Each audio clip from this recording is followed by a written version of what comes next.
नमस्कार दोस्तों, आप सभी का अपने स्मार्ट लर्निंग चैनल में स्वागत है। आज की जो बुक समरी हम देखने जा रहे हैं उस बुक का नाम है the greatest salesman in the world. इस बुक में एक कैमल बॉय की स्टोरी बताई गई, कैसे वो कैमल बॉय एक सक्सेसफुल एंड ग्रेटेस्ट सेल्समैन बन जाता है। और उस बुक में कुछ प्रिंसिपल, कुछ रूल्स बताया है जिसका यूज करके कोई भी अपने लाइफ में द ग्रेटेस्ट सेल्समैन बन सकता है। चलिए तो बुक समरी शुरू करती है। सबसे पहले उसमें हाफिज नाम का एक वेल्थिएस्ट मैन रहता है जो ग्रेटेस्ट सेल्समैन है। और उस एक दिन वो अपनी बुक कीपर जो उसका हिसाब किताब रखता है उससे पूछता है कि हमारे पास अभी कितना वेल्थ है। तो वो बोलता है कि मेरे को एग्जैक्ट नहीं पता, लेकिन 7 मिलियन गोल्ड टैलेंट्स के बराबर होगा। उसके बाद वो बोलता है हमारे पास कितने गुड्स, जितने भी हमारे सामान है वो सबको मिला के और एक्स्ट्रा कितना होगा। तो वो बोलता है लगभग 3 मिलियन गोल्ड टैलेंट तक हो जाएगा। तो हाफिज उस बुक कीपर को बोलता है कि अभी कुछ भी नया खरीदी मत करो और जितना हमारे पास गुड्स है वो सबको बेच दो। और ये सुनने के बाद वो बोलता है कि सर मैं कुछ भी समझा नहीं कि क्यों ऐसा आप बोल रहे हैं। तभी वो बोलता है ये सब बेच के मेरे को जितना मेरे को लगने वाला है बुढ़ापे में उतना मैं रख के बाकी का सब पुअर लोगों में और जितने भी हमारे मैनेजर्स लेबर्स लोग हैं उन सब में बांट दो। तो वो कुछ भी समझ नहीं पाता। तभी हाफिज बोलता है कि ये सब डिस्ट्रीब्यूट करने के बाद तुम मेरे पास आओ तो मैं तुम्हें वो असली वजह बताता हूँ क्यों मैं ऐसा कर रहा हूँ। तो बॉस का हुक्म मान के वो बुक कीपर वहां से निकल जाता है और सब गुड्स को गोल्ड में कन्वर्ट करके वो सब पुअर लोगों को बांट देता है और जितने भी उनके मैनेजर लेबर लोग होते हैं उन सब में बांट देता है। और उस शाम वो हाफिज के पास चला आता है। तभी हाफिज उसको लेके एक रूम में लेके जाता है और उस रूम के बारे में पूछता है। तभी वो बुक कीपर बोलता है कि हमारे यहाँ बहुत सारे रूमर्स थे, क्योंकि इस रूम में किसी को भी अलाउड नहीं था आने के लिए। तो ऐसा क्या है इस रूम में देखने के लिए सब उत्सुक थे, लेकिन किसी को परमिशन नहीं थी। हम सबको लगता था कि आपने कुछ हीरे जवाहरात छुपा रहेंगे, आपने कुछ खजाना, कुछ पैसे छुपाए रहेंगे। लेकिन वहां जाने के बाद वो देखता है तो खाली एक बक्सा है जिसमें कुछ स्क्रोल्स रहते हैं। तो हाफिज बोलता है कि इस स्क्रोल की value diamond, gold, silver, wealth, money सबसे ऊपर है, क्योंकि इसका यूज करके ही मैं इतना सारा वेल्थ एक्वायर कर पाया।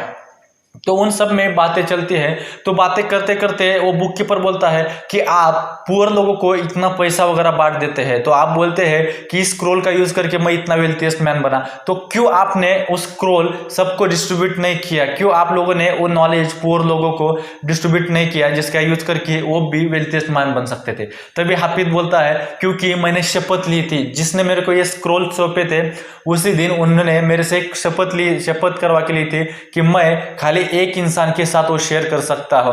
और वो मैंने मेरे वाइफ के साथ शेयर किया था। और उसके बाद मेरे को कुछ साइंस मिलेंगे और उस साइन का यूज करके ही मैं वो स्क्रोल्स अगले आदमी के पास पहुंचा दूंगा। तो ये बोलते बोलते हाफिज अपनी खुद की स्टोरी बताने लग जाता है कि एक दिन उनके कारावान में वो एक कैमल बॉय था और उनका जो कारावान का मेन था पैथरोस, जो उस समय का सेल्समैन था और उसके पास बहुत सारी खजीना था। तो एक रात हाफिज उस पैथरोस के पास चला जाता है और बोलता है कि मुझे भी एक कैमल बॉय की जिंदगी नहीं जीनी है, मुझे भी एक ग्रेटेस्ट सेल्समैन बनना है। तो तभी पैथरोस बोलता है कि क्यों तुम्हें ग्रेटेस्ट सेल्समैन बनना है? तो वो बोलता है क्योंकि मैं ये लो लाइफ जी के तंग आ गया हूँ, मैं भी ग्रेट वेल्थ एक्वायर करना चाहता हूँ, मेरे लाइफ को भी, मेरे फैमिली को भी एक अच्छी लाइफ देना चाहता हूँ और जिसको जरूरत हो उनको पैसा बांटना चाहता हूँ। मैं ये कैमल बॉय की लाइफ जी के मैं थक गया हूँ। तभी उन दोनों में डिस्कशन हो जाती है। तभी पैथरोस पूछता है उससे, अगर तुम्हारे पास पैसा आ जाएगा, तुम्हें मैं वो प्रिंसिपल सिखा दूंगा, तो तुम क्या करोगे? तभी वो बोलता है कि मेरे पास पैसा आएगा तो मैं अपनी एक अच्छी लाइफ जी सकता हूँ, मेरे पास पैसा कमाना है और मेरे फैमिली लोगों को अच्छी लाइफ देना है। तभी पैथरोस बोलता है कि तुम्हारा एम खाली वेल्थ क्रिएट करना नहीं, तो तुम्हारा एम होना चाहिए कि एक अच्छा इंसान बनना जो हार्टली है। उन दोनों में काफी देर तक डिस्कशन होने के बाद हाफिज को पैथरोस बोलता है कि मैं तुम्हें वो सब प्रिंसिपल सब सिखा दूंगा, लेकिन उसके पहले तुम्हें मुझे प्रूव करना पड़ेगा कि तुम सच में उसके दावेदार हो, सच में वो सीखने के लिए काबिल हो कि नहीं। तभी पैथरोस उसके पास एक शॉल देता है और वो शॉल तुम्हें एक विलेज का नाम बताता है, उस विलेज में जाके तुम्हें बेचनी है। लेकिन ये ध्यान में रखो कि मैंने कुछ साल पहले उस विलेज में 101 शॉल बेचे थे, लेकिन उसके बाद से अभी तक उस विलेज में कोई भी कुछ भी बेच नहीं पाया और कोई उस विलेज में जाता भी नहीं, क्योंकि वहाँ पे कोई कुछ लेता भी नहीं। और ये बात सुनने के बाद तभी हाफिज बोलता है कि इसकी मैं प्राइस क्या रखूँ। तो पैथराज बोलता है कि 1 सिल्वर कॉइन तुम मुझे दे दो और बाकी का जितने भी तुम उसकी प्राइस रखना चाहते हो और बचा हुआ पैसा तुम खुद को ले लो। और ये सुनने के बाद वो दूसरे दिन डोंकी को लेके उस विलेज चला जाता है और 3 दिन तक अथक परिश्रम करने के बाद, सब डोर्स के जाने के बाद, सब तरीके आजमाने के बाद भी उसकी वो शॉल बिक नहीं पाती।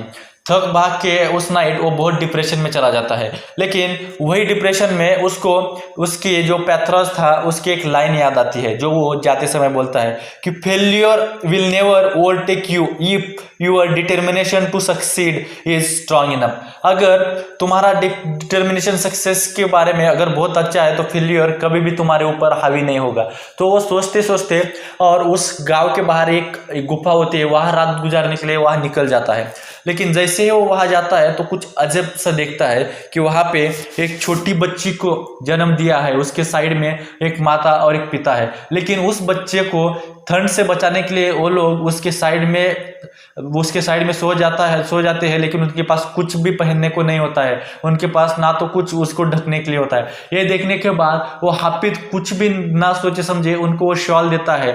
वो शॉल देता है, लेकिन जैसे ही शॉल देके वो वहां से बाहर निकलता है तो वो गिल्ट में पड़ जाता है, क्यों मैंने वो शॉल उसे बेचने की कोशिश नहीं की, क्यों मैंने उसे फ्री में शॉल दे दी, अभी मैं पैथराज को क्या मुंह दिखाऊंगा और क्या आंसर दूंगा, ये सोचता है। लेकिन उसको ये समझ में नहीं आता है, जैसे ही उसने वही हेल्प की उसके ऊपर एक ब्राइटेस्ट स्टार उसके सर के ऊपर से निकल जाता है और जैसे उसी रात वो कारावान को पहुंचने के लिए निकल जाता है। जैसे जैसे वो निकल जाता है वो ब्राइटेस्ट स्टार भी उसे फॉलो करता है और ये सोचते सोचते वो सोच रहा होता है चलते चलते कि मैं पैथराज को क्या जवाब दूं, क्या मैं बता दूं कि मेरी शॉल चोरी हो गई, क्या मैं ये बता दूं कि मैंने एक गरीब को वो दान कर दी, लेकिन मैं अगर ये बताऊंगा तो लोग मेरे पे हंसने लगेंगे। ये बात सोचते सोचते वो कारावान जाता है और उसी समय पैथराज भी वो स्टार को देखते देखते वहां पे थोड़े टाइम के लिए रुक जाता है और वो देखता है कि हाफिज वहां पे वापस आ गया है। तो वो हाफिज से मिलता है और उसे बोलता है कि क्या तुमने कुछ एक्स्ट्राऑर्डिनरी किया है, क्योंकि तुम्हें वो स्टार ब्राइटेस्ट स्टार तुम्हें फॉलो कर रहा है और मेरे लाइफ टाइम में मैंने ऐसा कभी भी नहीं देखा। तो वो बोलता है कि मैंने ऐसा कुछ नहीं किया और उसके बाद दोनों में कुछ देर तक बातचीत चलती है और वो बोलता है कि वो शॉल का क्या हुआ, तुमने बेच दी। तो हाफिज मुंह नीचे करके सर नीचे करके उसे बता देता है कि मैंने वो शॉल बेचे नहीं, उस गुफा में मेरे साथ ऐसा ऐसा इंसिडेंट हुआ, उसके बाद मैंने वो शॉल उस गरीब आदमी को दे दी जिसका एक बेबी हुआ था। वो सुनने के बाद और वो नर्वस होकर बोलता है कि मैं आपके शब्दों पे खरा नहीं उतर पाया, इसके लिए मुझे माफ कीजिए, और वो वहां से निकलने के लिए निकल जाता है। तभी पैथराज बोलता है कि तुम फेल नहीं हुए, वो जो ब्राइटेस्ट स्टार है वो मैं अपने लाइफ में पहली बार देख रहा हूँ और वही था साइन कि मैं तुम्हें वो स्किल्स सिखा सकता हूँ और तुमने जो किया है वो बहुत ही अच्छा काम किया है और तुम कल सुबह मेरे पास आ जाओ और मैं तुम्हें वो सब प्रिंसिपल्स बताऊंगा जिसका यूज़ करके तुम भी अपने लाइफ में वो ग्रेटेस्ट वेल्थ एक्वायर करते हैं। और कुछ दिन होने के बाद वो दोनों भी उनके गाँव चले जाते हैं और तभी पैथराज की हालत बहुत खराब होती है और उसी समय वो सब स्क्रोल वो हाफिज के हाथ में देता है, उसे वो एक शपथ देता है कि 2-3 उससे कमिटमेंट लेता है। पहली कमिटमेंट ये लेता है कि तुम जितने भी वेल्थ एक्वायर करोगे उसमें से 50% तुम पुअर लोगों में दान करोगे, और दूसरी ये कि तुम इस जो तुम्हें मैं स्क्रोल्स देने वाला हूँ, जो प्रिंसिपल बताने वाला हूँ, इसका यूज तुम इसका मतलब तुम खाली एक आदमी को बता सकते हो तुम्हारे सिवा, और कुछ समय होने के बाद जब तुम ओल्ड हो जाओगे तो तुम्हें कुछ एक्स्ट्राऑर्डिनरी साइन दिखे तो उस आदमी को तुम्हें ये सौंपा देना है। उस तीनों बातों को कमिटमेंट मान के वो वहां से निकल जाता है और एक विलेज में पहुंच जाता है और वहां से वो स्क्रोल के बारे में पढ़ के वो भी एक वेल्थिएस्ट मैन बन जाता है। और ये वीडियो बहुत लंबी हो जाएंगी, इसके लिए मैं बाकी के स्क्रोल वाला एक अलग वीडियो बनाऊंगा। इस वीडियो में इतना ही। अगर आपको वीडियो अच्छी लगी तो please subscribe my channel and press the bell icon. Thank you so much.